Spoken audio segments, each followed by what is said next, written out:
So, I am very happy today to have Mary Monro on my channel, who has written an interesting article about the future of osteopathy in the UK. So, hello, Mary. Hi Penny, nice to see you. Nice to see you, and thank you for coming to talk about this article. But before we start, would you just tell us a few things about yourself? So, you're an osteopath, yes, a practicing osteopath. And where did you train and when did you train? So yeah, I've been an osteopath since 1999. I trained at the old BSO before it became the UCO and now the HSU, whatever other combination of letters, I forget what they all are now. Okay, so you were Um, at Trafalgar Square. Were you at that one? Started at Trafalgar Square and then we moved halfway through down to Borough High Street. And I was also on the extended pathway. So yeah, that was a bit of a process going through from the kind of part-time course to the full-time course at the same time as moving Moving lo building. location of the college. So yeah. Okay, and now so you've been in practice ever since then, since nine, Yeah, 27 years now. and now you work in Edinburgh, don't you? That's right. So when I left the BSO, I moved down to Bath and I worked there for 20 years. And during that time, I went through the Sutherland Cranial College curriculum and went through the biodynamics curriculum. Right. And I also did a master's in pediatrics. Excuse me. Okay. The OCC was that? That's right. Yeah. Yeah. Um, so I did that. I think I Okay. completed that in 2009. Right. And then all the time working with people of all ages, from newborn babies right through to the elderly. Right. So that gives us a good Never. idea what kind of osteopathy you do. Yeah. And we've got to mention your famous ancestor. So That's right. you come from a family, very distinguished family of Edinburgh anatomists, is that right? And one of That's them. right. So tell us about your most famous one. Well, actually, there's three that are of note, and they're all called Alexander Monro. Okay, So Alexander Monro Primus, the first one, founded the Edinburgh Medical School. right. So he's quite famous for doing that. His son, Alexander Monro Secundus, Hmm. is the guy who named the interventricular foramen of Monro, that is the connecting stalk between the lateral ventricles and the third ventricle in the brain. Okay, so we have two of those. We got two of those. And then Alexander Monro Tertius is arguably the most famous because he was a famously boring lecturer at Edinburgh University Medical School. And one of his young students was a fellow called Charles Darwin. Oh, And Charles Darwin said that Alexander Monro's lectures were so insufferably dull, and I quote, that he gave up medicine and went and studied biology instead. So oh, we have generously given the world Charles Darwin by fantastic, boring him out of studying medicine. So, fantastic.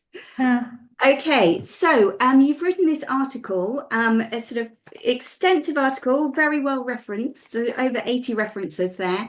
So, what prompted you to write this article about the future of osteopathy in the UK? well, I think it started when the proposed merger between the UCO and the Chiropractic College was announced because my first thought is, how can this be happening? And then my second thought was, why is this happening? And it got me to thinking about what's actually going on in the profession and beyond. And before I was an osteopath, I was a marketing strategist. And so I have a tendency to kind of think about the big picture, Hmm. think about what's going on in the operating environment, think about changing trends and things that might be affecting any particular industry or a particular company. Hmm. So then I started looking into it from the point of view of what's going on, with the consumers of osteopathy, with our patients, Mm. and how they are interacting with healthcare generally. I Hmm. also thought about it in terms of the sort of regulation of osteopathy and what's happening in regulation, not just in osteopathy, but in healthcare generally, Hmm. in response to some of these changes that we're seeing in the consumer landscape. Mm. and then how that then feeds into education and research, because obviously the regulator then dictates the curriculum at the undergraduate schools, it dictates the CPD program and so on. Yeah, so So it was really prompted by a sort of concern. yeah, Yeah. absolutely. Okay, so you've identified three sort of key areas. Mhm. One is the fact we're in a changing healthscape. Mhm. Secondly, secondly, the field of regulation, and thirdly, education and research. Yeah. So if we just start off with the changing healthscape, how would you see this as changing? You know, what are the key things you've identified that you think affect osteopaths? I think, obviously changes are constant, things are always changing, but I think we've seen several things in recent years that have changed all sorts of things. So Brexit has changed things a lot. Social media is changing things a lot. The rise of AI is changing things a lot. Yeah, The COVID pandemic changed things a lot. yes. And so we're seeing a response to all of those changes among consumers. Not least that there's a process whereby the role of the practitioner or the doctor and the patient is shifting. So whereas before patients were sort of um, going along to the doctor and regarding the doctor as being in charge or whatever, or the practitioner being in charge, they're now kind of sitting at the center and they are picking and choosing what they want in terms of healthcare. Mm, And they want that kind of as a service to them. And because and that's partly a sort of demand-based thing. It's partly been imposed on them, if you like, because if you remember in the pandemic, nobody could get to see a doctor or anybody else. So yes, you were kind of thrown on your own resources to work out, what to do about it and how to diagnose it and how to treat it. But yes. there's also been a rise of things like wearable devices, the sort of Apple watches that monitor all sorts of vital signs. Mm, These Oura rings, I don't know if you've come across patients who have no. got those, which tell them about their sleep patterns and their stress levels. And Oh, right. you Well, I've got can, a Fitbit type thing that there you go. I could figure out how to use it. So that's the part of the kind of patient centering of healthcare, really, because you are now in control of your health. You're looking at your Fitbit, it's telling you what's going on. Yes. You don't need to go and see a doctor to tell you that. I mean, I've Um, noticed a big increase in patients that have started, they're taking electrolytes or magnesium glycinate, and it's off YouTube advice, basically. exactly. Yeah. So that's where social media and channels like YouTube are really coming into their own. And that also, so it's democratizing. Mm, It's really enabling people to make their own choices. It's providing a lot of information. Often that information is really good and information that they might not have been able to access so mm, easily before. But the downside is that sometimes that information is misinformation and it can be very unreliable, mm, untrustworthy. There's been stories in the press. There was one recently about a woman who she calls herself the kind of the baby whisperer or something, a sort of infant sleep consultant. mhm. And she was handing out advice to people via Instagram, I think it was in that particular case. And she was giving people essentially dangerous advice. But Mm. she's got, I don't know, hundreds of thousands or maybe even millions of Instagram followers. And that's what people are Yes, looking for. It's like, well, hundreds of thousands of people are following this lady, so she must be, yes, telling us the right thing. yes. And of course, there is no regulation whatsoever Mm. for the whole kind of social media universe. And it's extremely difficult to tell from a patient point of view what's reliable and trustworthy information and Yeah. what's nonsense.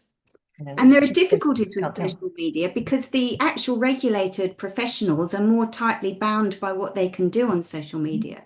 So I noticed in your article, you actually think we should, encourage more social media, actually use it, but it's not always that easy, is it? Well, I think it's a mixed bag. I think it's very helpful for giving people useful sort of tips and information. What I'm less keen on is people demonstrating neck manipulations and that kind of thing. Mm. Yeah. Because, as I mentioned in the article, I was at a wedding and a young man across the table was busy manipulating the occipital joints of his neighbours on either side of him. An osteopath, or was this the No, one that had just seen it online? just a lad who'd seen it on YouTube or Instagram or I don't know, TikTok, one of those. And it's like, I Mm. said, do you realize that that can be quite a risky thing to do? And he had no knowledge of anatomy. He never Mm. studied anything. He just learned this trick Yes. on Yeah. social media. And that's where it So gets you dangerous. also point out that the kind of conditions that we're seeing are a lot of them are lifestyle related, or I think you had interesting statistic. The primary, most more days are lost in the UK through musculoskeletal problems and mental health, probably, Mhm. than anything else, really, as a category. Is that right? Yeah. Yeah. I mean, there's that, and also, the major public health concerns are things like obesity and cardiovascular disease and cancers and mental health, and actually, medicine there isn't always very helpful because it Mm. doesn't come in early enough and it's not preventative. So we've Yeah. had things like the, smoking campaigns and higher taxes on alcohol and that sort of thing. But Mm. generally speaking, medicine doesn't get involved until you're more or less past the point of no return. And Yeah. all you're doing then is kind of managing the symptoms, Yeah. But really. osteopaths are well positioned for But those. osteopaths are in much earlier. You can often see these things Mm. developing, and where we can help people, and we can talk about all of the lifestyle things. Mm. Whereas in medicine that can be more difficult, Mm. partly because it's not really their field, and partly because the sort of reductionist biomedical model Yeah. makes it very difficult for them to sort of step outside that boundary and look at lifestyle and family relationships and Yeah. um, posture at work and all of those things that we deal with on a sort of day-to-day basis. Yes, absolutely. Okay, and then second thing that you draw attention to is regulation. Mm, So you say in 2024, a third of the General Osteopathic Council's budget was spent on fitness to practice complaints. yeah. Is that a high proportion? I mean, that's, I think it's quite a lot myself. yeah, Um, well, it would be better if we didn't have complaints and we didn't have to send well, anyone it would be home. better if we didn't have complaints. And the way of achieving that, this is where there's a kind of shift in the world of regulation, not just in osteopathy, but in the world of regulation, there's a shift from kind of um, the sort of reactive approach where somebody makes a complaint, in other words, something has already happened, and Mm. then you try and fix that and you punish the individual person. Mm. Whereas there's a shift in the wider regulation world towards a preventative approach where you make sure that at the undergraduate training level and through the CPD program that you are minimizing the risk of the complaints happening in the first place. And also you monitor what's going on and what complaints are coming up, and you can see from the pattern of them, where there needs to be interventions. And often those interventions need to be upstream much earlier on, Yeah. whereby you're then preventing them. And a lot of it is things like in osteopathy, a lot of it is about poor communication Mm. or poor professional boundaries. Well, I Mm. mean that's easily in to be incorporated into the undergraduate program or into the CPD program or Yes, I both. mean, I do. They have included a sort of communication and consent Yeah. mandatory section, haven't they, in our CPD? And I Yes, but I understand that think osteopaths are a bit more attuned to consent issues. But I I mean, think it they are, wasn't but I when I think was at I college. don't I don't think they made it entirely clear, what the connection was between this demand for communication and consent CPD and the complaints. I think it would be great to have Yes, some examples, some of where complaints have been made and what has happened. yes, But yes. So there's partly you could reduce the amount of spend on the fitness to practice, partly through going upstream and preventing those Yeah. complaints in the first place. But also, there's other techniques that you can use to handle complaint problems. So, for example, the General Optical Council uses mediation as a means of managing complaints, and they've been very successful, even though the number of complaints that they've been dealing with has been rising. They've managed to reduce the amount that they spend per complaint by using things like mediation processes. And And that's another actually less stressful for the complainant as well. It is, yeah, and potentially that can give a better outcome. But I think also, one of the other things that needs to happen in regulation is better monitoring, because again, when you think about osteopaths' websites, for example,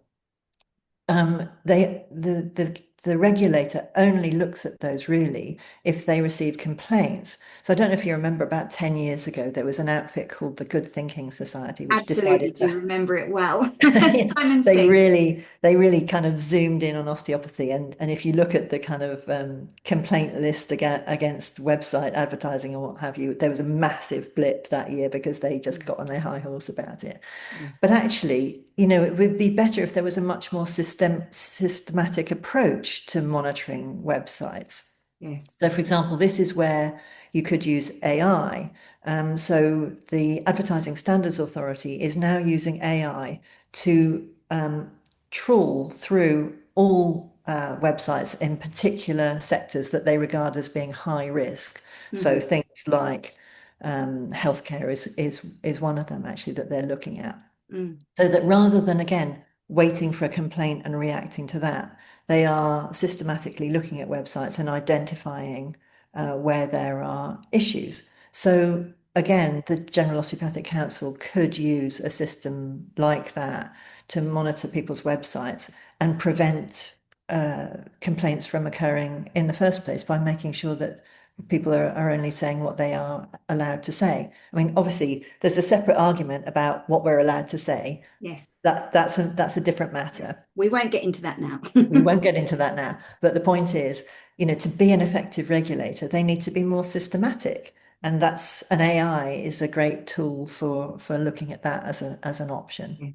And at this point, can I also ask every single osteopath watching this to check their insurance and to check the date of their insurance renewals? Because every year there are quite a few people that have just honestly forgotten to renew their insurance, and you will end up having to go through a horrible process, and it costs all of us a lot of money and wastes a lot of time. So, Mm. right, the third category you talk about is education and research. Now, it's a long time since I've been at college. I mean, when I was at college, it was called BCNO, and then it turned into BCom, and now apparently it's merged with the ESO. Mhm. So, what's going on there with the colleges? Yeah, again, so this is where osteopathy is just a microcosm of what's going on in the higher education sector generally. And this is basically down to government policy because um, years ago, probably 20 years ago, they told universities that what they wanted them to do was to bring in many more foreign students, overseas students, Yes. to kind of subsidize the UK students. And they said, we're going to set the fees at that you can charge for British students at £9,000. That was Hmm. in 2012. Hmm. And, if you want to get more money, then you just have to bring in loads more foreign students and that will pay the way. So Right. all of the universities and the osteopathic schools were good at kind of bringing in foreign students. So we went from something like 5% of foreign students in the 1990s through to over 20% in the late 2010s. And then, of course, Brexit came along and increasingly stringent rules on visas for foreign students. And that meant that the number of foreign students just really very quickly dried up. But at the same time, which obviously then affected the income of the higher education institutions. Mm. And at the same time, there's still on this £9,000 a year income, which obviously that was set in 2012 and we're now in 2026. So it's now worth about £6,000. Meanwhile, the Right. prices have gone up. So the whole higher education system is in financial meltdown, and we're seeing mergers and closures, what have you, across the whole sector, not just in osteopathy. Right. So, and I think osteopathy has been particularly badly hit in as far as student numbers have really plummeted in recent years and are forecast to fall further. Mm. And, that isn't just to do with those bigger issues that I'm talking about. That has to do with difficulties with, like, it's a single subject university, whereas a lot of students want a kind of broader social mix. Yes. Um, Usually the colleges don't have any accommodation to offer. It's up to you to sort that out. Um, Yeah, so you there's, can see something like physiotherapy might be a better option for somebody who's, I mean, I wanted to be an osteopath because I just fell in love with osteopathy. I never would have considered becoming a physio. But if I was advising somebody, I mean, a physio course is only 3 years as opposed to 4, and there might be more job opportunities afterwards, yeah, etc. So it's a and tricky one.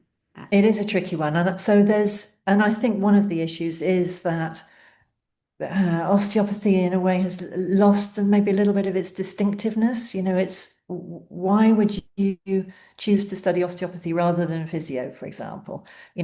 I think we're not making a strong enough case for it.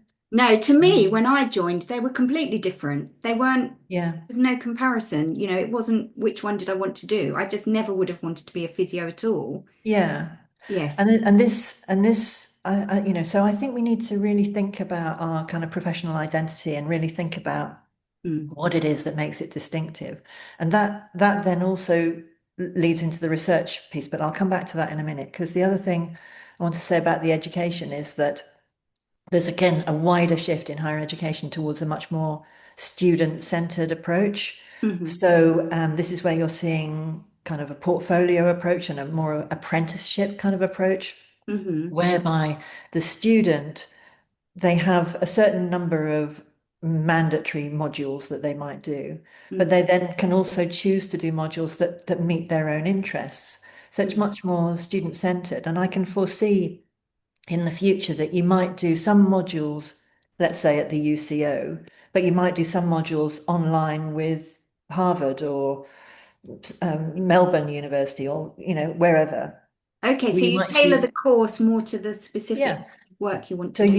your osteopathy degree might have to contain certain fixed elements that make sure that you are fit to practice in the country where you're studying, um, and that you meet all of those requirements. But you might also add in things that you are particularly interested in. So you've Mm. got a more of a kind of portfolio degree. So I think there's changes in the way that education is being structured. And again, the idea of apprenticeships is now being tried out in the physio world, and the optometrists and various others Mm. that are already doing this. And there are moves in the osteopathic profession to develop an apprenticeship approach, but I don't think they've kind of finalized it yet. No, it But sounds a great idea though, I think. yeah, I'd love to do a degree Yeah. where I could choose Yeah. what I wanted to do Yeah. on top of the, you got to do anatomy, you got to do physiology, you got to do pathology, etc. And But also what that you about could the other actually, things? sorry, and also that you could actually see what an osteopath was doing working in the real world. Because we were going into Absolutely. clinic, not really having observed, practicing osteopaths much. Exactly. Mm. Yeah, exactly. I think it could be very exciting actually to Yeah. develop along those lines. Yeah. Okay, well, that's great, Mary. Now I'm going to post the actual article so everybody can read it at their leisure. Hmm. Um, and so just to finish off, I've just got a couple Can of I just can questions. I just talk about the Yeah. research side of Oh, things? sorry, I Yeah. interrupted. Yes, go on. So the research, if you look at most of the research that's been done on osteopathy, it tends to be quite reductive. So it tends to be, technique A versus technique B, or um, physio technique plus osteopathy, or physio without osteopathy, and what's the difference, that kind of thing. Yes. But that really doesn't capture the entirety of the therapeutic encounter. That doesn't encapsulate the case history taking, the talking, the listening, the reassurance, the agency that we give to patients, the shared decision making, Yes. the sense making, all of that. And Mm. but where we do capture that is in the PROMs, the patient reported outcome measures, Yes. and that we get fantastic ratings, the sort of ratings that people would die for, Yes. sort of 95% satisfaction with what we do, Yes. which is great, but we're not capturing that in sort of clinical research. No, And there's always again, this dichotomy, isn't there, that we're trying to defend ourselves with saying this works, but actually the patients love us. When patients, yeah. And yeah, what works is not just the hands-on. What yes, works is the talking, the listening, the reassurance, and all the rest of it. But we're not capturing that in research. So we need different kind of research model to look at that. And there are moves afoot to change the direction. And there's been a recent really big study on research strategy, and that actually asked quite a lot of patients and quite a lot of practitioners, as well as the normal sort of people in academia, about what they thought were the important topics to look at going forward. And that produced a much more kind of holistic answer, looking at things like posture and exercises and the sort of psycho-emotional side of things, a mm, much broader more kind of all-encompassing approach to research rather than just this kind of hands-on technique one versus hands-on technique two. So again, I think that will help to showcase osteopathy's distinctiveness. And it also really should showcase the patient perspective. The patient always just gets treated like a body in research. And this is a way of kind of foregrounding the patient in research and letting them say what they get from osteopathy rather than a sort of rather just sit there and do as you're told sort of approach to research. yes, yes, Sorry. yes, no, absolutely. Well, that's great. Is there anything else that I haven't covered that you would like to mention? No, I mean, I wrote the article. Um, I intended it to be a conversation starter. I'm not pretending that I've got all of the answers or that, Mm, what I've said is the right way forward or anything like that. I just feel that we've got a bit sort of closed down and inward focused, perhaps. And I just wanted to sort of think about and explore these bigger issues that are affecting the whole of healthcare, the changing patient landscape, the changing healthcare landscape, what that means for regulation, what that means for education, what that means for osteopathy's future within that whole bigger mm. picture. But I really would love to hear what other people think and have to say, and what other people's perspectives is on this, because I think that, what we need is a whole profession discussion about it, really. Yeah, absolutely. Yeah. Well, hopefully this will engender a bit of discussion, and hopefully people will go and read your article. I will post it under Brilliant. this Thank you. video or on the blog. You'll be able to find it anyway. And so Great. I'm just going to end. I know you've got patients to go back to. I'm just going to That's it. end with a couple of questions. Number Mhm. one, what would you be if you couldn't be an osteopath and you were allowed to be whatever you wanted? Oh, I think a writer. A writer. I Yeah. thought you would say that because you have written a book, haven't I you? have written, I wrote a memoir about my dad, Right. and his exploits in the Second World War. I've written a historical novel based on the life of my great aunt, who was a computing pioneer, Oh, and what? that's coming out. Okay, you'll have to give me the names of them and I'll post the names Yeah, of these books that's underneath. coming out next spring, Right. and I'm just writing a crime novel series at the moment. Crime series. Well, everybody's into crime series at the moment, aren't they? Exactly, Is because it my set other in books, Edinburgh? Is it set in Edinburgh? well, it's going to be set in the Highlands actually, but my other books have not been the biggest commercial success in the world, but crime I think might be the way forward. Yes. Okay, well, good luck with that. Thank you. And very final question. If you could go back to the day you graduated as an osteopath and give yourself some advice, what would you say? I'd say it's going to be a great journey and a fantastic set of experiences, and really value and learn from and share with your patients, because that's they're what they're the people who really teach us everything that we need to know and who also give us joy and satisfaction. So it's Yes. Yes, we it's all love our patients, don't we? we do. Okay. All right. Well, thank you very much, Mary. I'm going to say goodbye and hopefully we'll see a lot of people wanting to engage with the I discussion. hope so. I really hope so. Thank you so much for the opportunity. It's really Well, kind. thank you very much. I feel very, very honored for you to come on the podcast. Oh, well, Okay. likewise. Take Thank care. you. Bye. Bye.